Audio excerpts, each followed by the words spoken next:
to present something that you've heard me mention a couple of times over the last 6 weeks, but this last week, or maybe it was the week before, Cheryl Doria sent me a reminder of a video from Neville Johnson. If you've read the resources in our emails, many times they put Neville Johnson's links.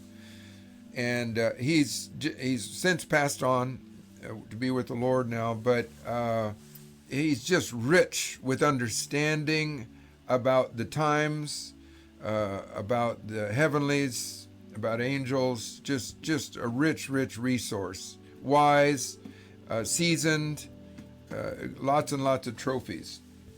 So what I'd like to do is just open up this idea that, first of all, it's the 2 Peter 1:19 passage, which says, "We have a prophetic word more sure, that we do well to take heed of, like a light that shines in dark places, until the day dawns and the morning star rises in our hearts."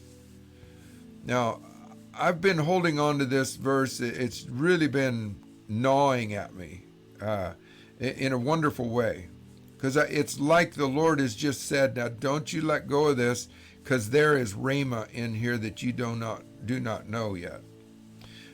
It's like Jesus said to the disciples, "I have meat that you do not know, meat to eat that you do not know of." So I didn't know of the meat, but I knew there was going to be meat in this verse.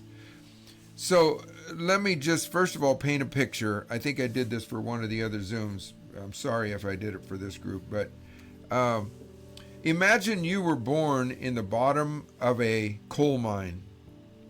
That was your job, day in and day out. In fact, your mom and dad were there and you were born there.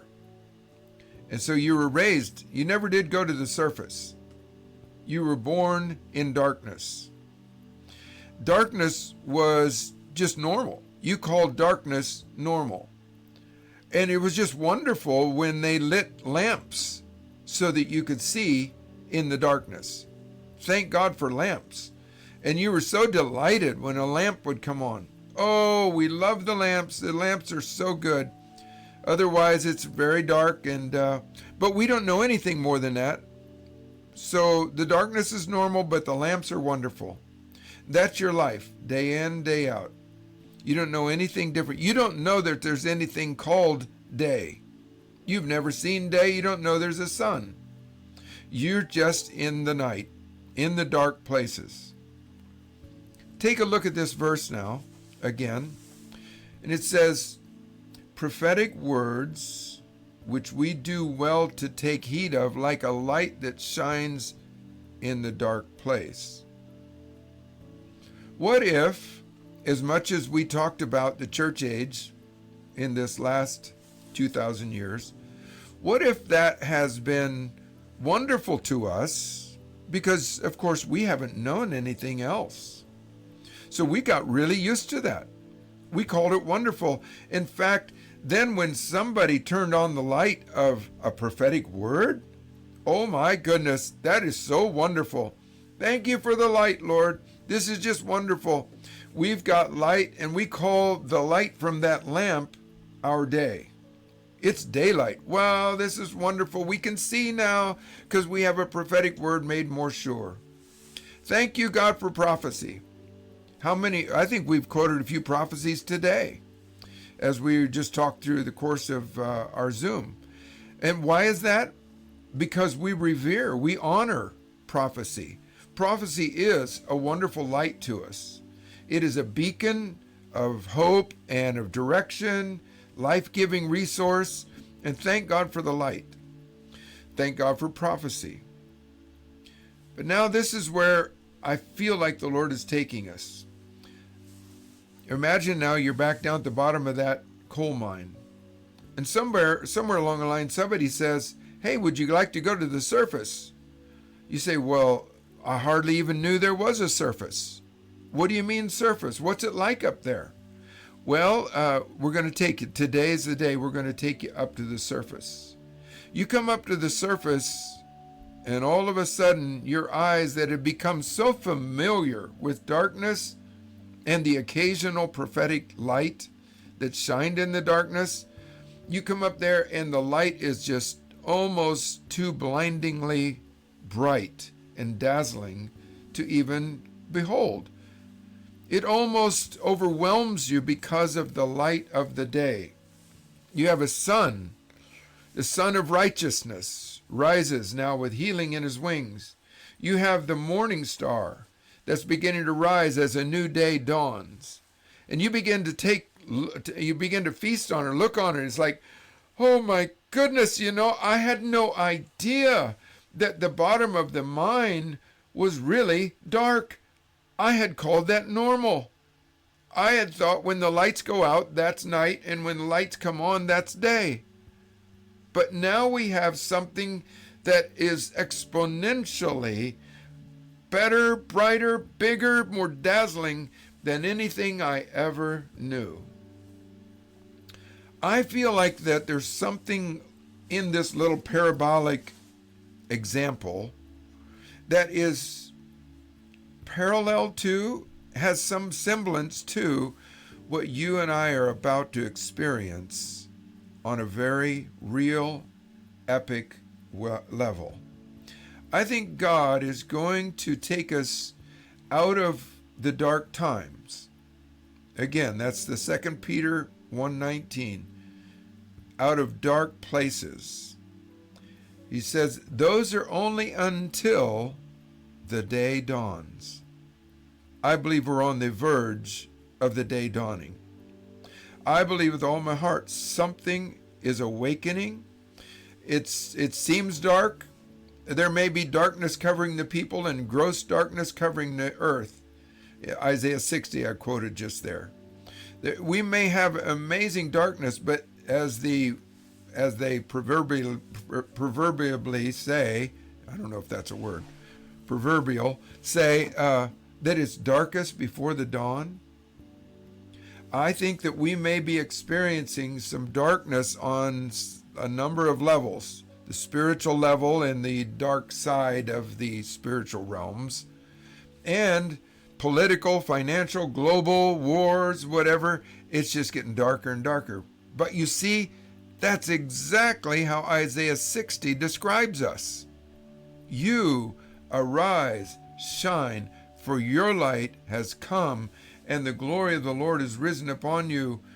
When there's darkness covering the earth and gross darkness covering the people.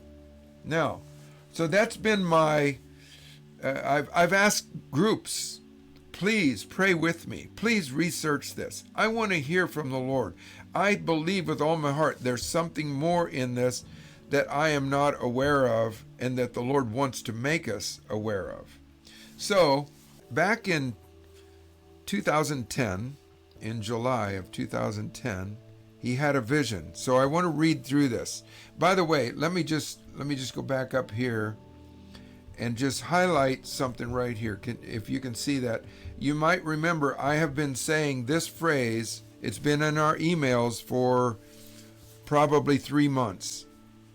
I believe that it is within our revelation and faith that some of us could experience the first fruits of transfiguration, physical transportation, and levitation, or physical ascension, this year. Now, I kind of put a caveat on there. I'm not saying I'm prophesying this, but when I put it on, it feels like it fits. It feels like it is something that is timely for our day, for our time. So transfiguration, physical transportation, and levitation. Now, you do with that however you want, but I'm just saying as a matter of record, that's been in your emails for probably nearly 6 months. So now with that in mind, remember I said I think that could happen this year. So Neville Johnson had his dream or vision, and let me read it now. It says on the 30th July 2010, I had an interactive vision in which I saw an ornate chest. Then I saw the Lord open the chest, take out an instrument which I realized was a sextant. As I watched, the Lord took a bearing from the horizon to a star low on the horizon. I knew the star he took the bearing from was Venus, the morning star, or the day star. I noticed the arc on the sextant was divided into 14 segments.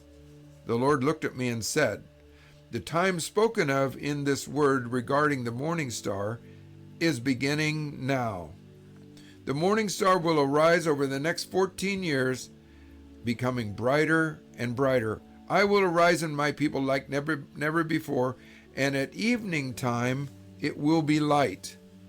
And the Lord continued, "Transfiguration will begin to start in many of my people, and they will truly become the light of the world." Now, if you put your math together, look at this. It was in July of 2010. 14 years from then happened just 2 or 3 or 4 days ago. 3 days ago. 4 days ago.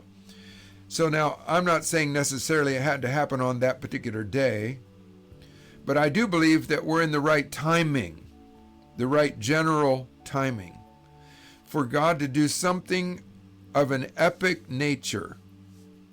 Something that's not just by osmosis, not just even so much incrementally. Although, he goes on to say down here, the morning star, you see down here where I'm highlighting, the morning star will begin to arise within his people until critical mass occurs, until light and life in the fullness will explode, transforming and transfiguring his people. So I want to make one more notice of something he said. By the way, this will be in your email that you receive here in a few days. Jesus will come in his people who have become love. Faith works by love, James says. And I feel like the Lord is inviting us into not just learning to love, but as we learn to love, he says, we've come to the fullness of the dispensation of times. We've come to that time period where I want to do now an epic thing. God does epic things. We know he does. You know, he did an epic thing when he delivered the children of Israel out of Egypt. He did an epic thing when he created the law through Moses. He did an epic thing when Jesus appeared on the earth. He did an epic thing when the baptism of the Holy Spirit came on the day of Pentecost. He is into doing epic things. And I believe that going back to the 2 Peter 1:19 passage, I believe we're about to experience the day dawning and the morning star arising in our hearts. Now you may ask, well, what is the morning star rising in your hearts? And I've just a couple of ideas. Revelation seems to equate the morning star with the Lord giving us authority to rule. Authority to rule. I believe that's Revelation 2, when Jesus says to one of the churches, I think it's Thyatira, he says, "To him that overcomes will I give the morning star." And the overcoming had to do with rulership and authority. So I believe that along with transfiguration, physical transportation, and one more thing that Neville highlights, the Son of Righteousness will rise in his people with healing for every weakness and sickness, every hereditary weakness and ancestral weakness. Now, let me just highlight that one word, ancestral weakness. And one more point here, and then I'll wrap this up. Ancestral, meaning genealogical, from our genealogy, from our genes. You remember that it said over Noah, remember in Genesis with Noah, said he was perfect in all of his generations. What did that mean? It meant his genes were pure. He wasn't a hybrid or mixed with Nephilim. His generations were pure from Adam to him. So I feel like the Lord is wanting to fix our fallen genes.